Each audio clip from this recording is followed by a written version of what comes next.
বচন একই, make America great again, সাথে আছে আমেরিকা ফার্স্ট নীতি। ফলে নতুন কিছু তো ঘটবার নয়, তবুও মার্কিন অমার্কিন নির্বিশেষে সবাই তাকিয়ে নবনির্বাচিত প্রেসিডেন্ট ডোনাল্ড ট্রাম্পের আসন্ন প্রশাসনের দিকে। কারণ এরাই আসন্ন ট্রাম্প প্রশাসনের চোখ, কান ইত্যাদি হিসেবে কাজ করবে। এখন পর্যন্ত কারা যুক্ত হয়েছেন এই আসন্ন প্রশাসনে, আর কারাই বা যুক্ত হওয়ার অপেক্ষায় আছেন? তাদের নিয়ে গড়া আসন্ন প্রশাসনের চরিত্র কেমন হতে পারে? জাতীয় গোয়েন্দা প্রধান তুলসী গেবার্ড। নবনির্বাচিত মার্কিন প্রেসিডেন্ট ডোনাল্ড ট্রাম্প তার আসন্ন প্রশাসনে জাতীয় গোয়েন্দা প্রধানের দায়িত্বের জন্য তুলসী গেবার্ডের নাম প্রস্তাব করেছেন। হাওয়াই থেকে নির্বাচিত ডেমোক্রেটিক দলের সাবেক এই কংগ্রেসম্যান কাজ করেছেন ভারমন্টের সিনেটর বার্নি স্যান্ডার্সের সঙ্গে। 2020 সালে প্রেসিডেন্ট পদে প্রার্থিতাও ঘোষণা করেছিলেন সাবেক এই রিজার্ভ সেনা কর্মকর্তা। কিন্তু গত কয়েক বছরে ঠিক 180 ডিগ্রি ঘুরে রিপাবলিকান বনে যান তিনি, তাও যেনতেন নন, রীতিমতো ট্রাম্পের আস্থা অর্জনের মতো কট্টর রিপাবলিকান। ডোনাল্ড ট্রাম্পের এবারে নির্বাচনী প্রচারে যুক্ত ছিলেন তুলসী গেবার্ড। বর্তমানে তিনি বাইডেন ট্রাম্প ক্ষমতা হস্তান্তর কার্যক্রমে রিপাবলিকান দলের হয়ে কাজ করছেন।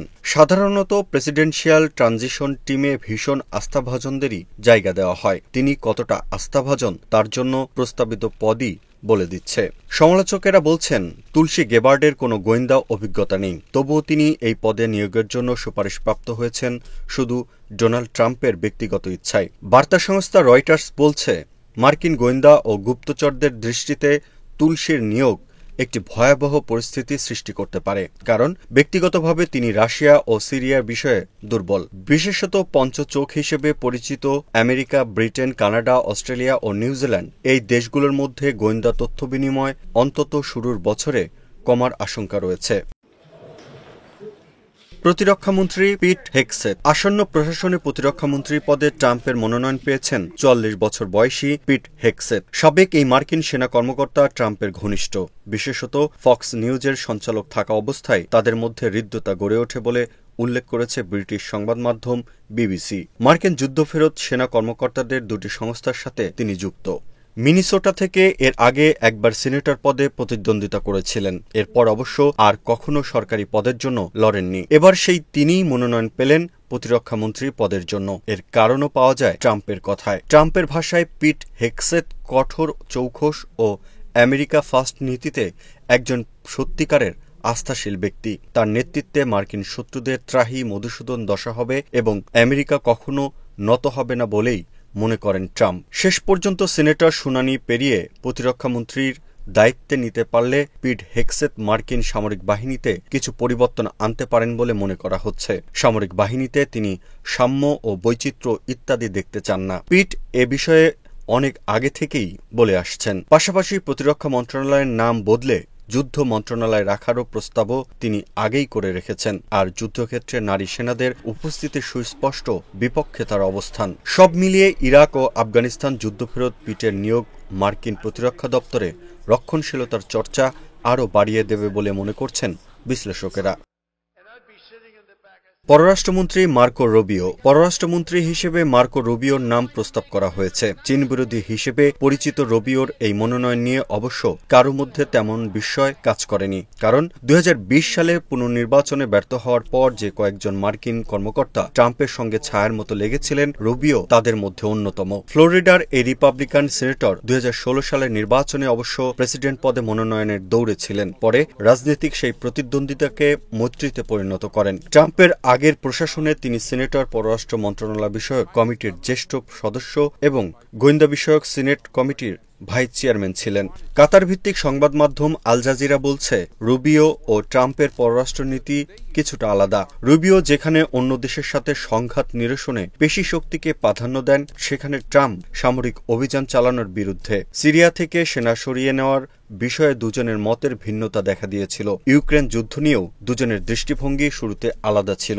রুবিও ইউক্রেনে রুশ হামলার প্রেক্ষাপটে রুশ প্রেসিডেন্ট ভ্লাদিমির পুতিনকে খুনি আখ্যা দিয়েছিলেন। যদিও পরে ইউক্রেনে মার্কিন সহায়তা প্যাকেজের বিল সিনেটে উঠলে যে 15 রিপাবলিকান নেতা এর বিরুদ্ধে ভোট দেন, তাদের একজন মার্কো রুবিও। ট্রাম্পের সাথে ঘনিষ্ঠতার স্বার্থে প্রতিনিয়ত তিনি নিজের অবস্থান বদলেছেন। রাশিয়া, ইউক্রেন সহ নানা ইস্যুতে হয়তো নিজের অবস্থান তাকে এবার বদলাতে হতে পারে। তবে ইসরায়েল প্রশ্নে যেহেতু ট্রাম্প রুবিও একই অবস্থানে আছেন, সেহেতু তা নিয়ে তেমন হল্লা হয়তো হবে না।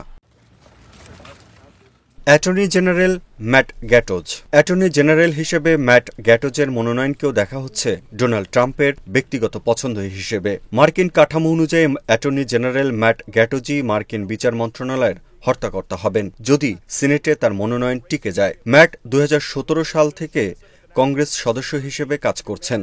স্বঘোষিত অতি রক্ষণশীল ম্যাট বিভিন্ন সময় বিতর্কিত মন্তব্য করার ক্ষেত্রে বসের মতোই সিদ্ধহস্ত। ফলে প্রচলিত ডেমোক্রেট ও রিপাবলিকানদের অনেকেই তাকে ঠিক পছন্দ করেন না। শেষ পর্যন্ত সিনেটের শুনানি পেরিয়ে অ্যাটর্নি জেনারেল হতে পারলে গর্ভপাত সম্পর্কিত আইনসহ নানা আইনের উপরই খড়ক নামতে পারে। অবৈধ অভিবাসীদের ফেরত পাঠানোর মতো বিষয়গুলো ট্রাম্পের জন্য বিচার বিভাগীয় জায়গা থেকে সহজ করতে তিনি তৎপর থাকবেন বলেই মনে করা হচ্ছে। জাতীয় নিরাপত্তা উপদেষ্টা হিসেবে ট্রাম্প সুপারিশ করেছেন ফ্লোরিডার কংগ্রেসম্যান মাইকেল ওল্টজের নাম। মার্কিন সেনাবাহিনীতে 27 বছর কাজ করা ওই কর্মকর্তার মনোনয়নের ঘোষণায় তাকে প্রশংসায় ভাসিয়েছেন তিনি। ওয়াল্টজের মনোনয়নের পেছনে চীন, রাশিয়া, ইরান ও বৈশ্বিক সন্ত্রাসবাদের মতো হুমকি মোকাবেলায় তার দক্ষতার প্রসঙ্গ টেনেছেন ট্রাম্প। মার্কিন প্রশাসনের জাতীয় নিরাপত্তা উপদেষ্টা খুবই গুরুত্বপূর্ণ একটি পদ। এই দায়িত্বে থাকা ব্যক্তিরা জাতীয় নিরাপত্তা বিষয়ে প্রেসিডেন্টকে পরামর্শ দেন, পাশাপাশি সম্ভাব্য বহিঃশত্রু সম্পর্কেও তাকে অবহিত করেন। সীমান্ত থেকে শুরু করে পররাষ্ট্রনীতির গলি ঘুপচিতে কি নীতি নেওয়া হবে তার অনেক কিছুই তার সুপারিশ ও পরামর্শের উপর নির্ভর করে। চীন বিরোধী হিসেবে পরিচিত ওয়াল্টজকে ট্রাম্প বর্ণনা করেছেন আমেরিকা ফার্স্ট পররাষ্ট্রনীতি এগিয়ে নেওয়ার অগ্রসৈনিক হিসেবে। এই আমেরিকা ফার্স্ট নীতি আসলে কি বলে? এই নীতি বলে বিশেষত বাণিজ্যিকভাবে আমেরিকা তার নানা সম্পর্ককে নবায়ন করবে। ইউক্রেন ও গাজা যুদ্ধে ওয়াল্টজের ভূমিকা বা অবস্থান মার্কিন লাভকেই সর্বাধিক গুরুত্ব দেবে বলে মনে করা হচ্ছে। ইলন মাস্ক ও বিবেক রামাস্বামী। নতুন প্রস্তাবিত বিভাগ department of government efficiency dog নেতৃত্ব দিতে ডাকা হয়েছে ইলন মাস্ক ও বিবেক রামাস্বামীকে। এর মধ্যে মাস্ককে সবাই চেনে তার স্পেস এক্স টেসলার মধ্য দিয়ে, আর বিবেক মূলত একজন ওষুধ ব্যবসায়ী। এ দুজনের নজর থাকবে আমলাতান্ত্রিক জটিলতা কমানো, ব্যয় সংকোচন, ব্যবসা সংক্রান্ত অত্যাধিক নীতি ও বিধির বেড়া ভাঙা, সরকারি ব্যয় অপচয় কমানো এবং ফেডারেল বিভিন্ন সংস্থাকে পুনর্গঠন করা। অত্যাধিক ব্যয় কমানো বলতে মনে রাখা ভালো, ট্রাম্প তার প্রথম মেয়াদে দরিদ্রদের জন্য ফুড স্ট্যাম্পকেও এমনকি অপব্যয় হিসেবে দেখিয়েছিলেন। জাতিসংঘের রাষ্ট্রদূত এলিস স্টেফানি। জাতিসংঘে আমেরিকার দূত হিসেবে এলিস স্টেফানিকে নাম প্রস্তাব করা হয়েছে। নিউ ইয়র্কের এই কংগ্রেসম্যান 2019 সালে ট্রাম্পের অভিশংসন শুনানির সময় প্রশ্নের মুখে পড়েছিলেন। এরপর আমেরিকা ক্রমবর্ধমান অ্যান্টি-সেমিটিজম নিয়ে প্রশ্ন তুলেও দেশটির জাতীয় শিরোনাম হয়েছিলেন। এরপর আমেরিকার ক্রমবর্ধমান অ্যান্টি-সেমিটিজম নিয়ে প্রশ্ন তুলেও দেশটির জাতীয় শিরোনাম হয়েছিলেন। ডোনাল্ড ট্রাম্পের দৃষ্টিতে এলিস একজন ভীষণ কঠোর ও চৌকস আমেরিকা ফার্স্ট ফাইটার। অবশ্য জাতিসংঘে মার্কিন রাষ্ট্রদূত হিসেবে এলিসের এই মনোনয়ন সিনেটের শুনানিতে পাশ হতে হবে, তবেই তিনি পদটিতে যোগ দিতে পারবেন। যদিও ট্রাম্প এরই মধ্যে এই রেওয়াজ ভেঙে এলিসকে সরাসরি নিয়োগের পরামর্শ দিয়েছেন। গোয়েন্দা দপ্তর। কেন্দ্রীয় গোয়েন্দা সংস্থা সিআইএ থেকে শুরু করে federal bureau of investigation FBI এর খোলনলচে বদলে দেবেন ট্রাম্প। নবনির্বাচিত এই প্রেসিডেন্ট এরই মধ্যে সিআইএ এর প্রধান হিসেবে জন র্যাটক্লিফের নাম ঘোষণা করেছেন। তার আগের মেয়াদে জাতীয় গোয়েন্দা দপ্তরের সাবেক এই মহাপরিচালককেই তিনি বেছে নিয়েছেন। কেন্দ্রীয় গোয়েন্দা সংস্থা সিআইএ থেকে শুরু করে federal bureau of investigation FBI এর খোলনলচে বদলে দেবেন ট্রাম্প। নবনির্বাচিত এই প্রেসিডেন্ট এরই মধ্যে সিআইএর প্রধান হিসেবে জন র্যাটক্লিফের নাম ঘোষণা করেছেন। তার আগের মেয়াদে জাতীয় গোয়েন্দা দপ্তরের সাবেক এই পরিচালককেই তিনি বেছে নিয়েছেন। একই সঙ্গে ইঙ্গিত দিয়ে রেখেছেন যে এফবিআইয়ের বর্তমান পরিচালক ক্রিস রেকে তিনি বরখাস্ত করবেন। যদিও 2017 সালে ট্রাম্পই ক্রিস রেকে মনোনয়ন দিয়েছিলেন। এ পদে জেফ্রি জেনসন রয়েছেন বিবেচনায়। ইসরায়েলে মার্কিন রাষ্ট্রদূত মাইক হুকাবি।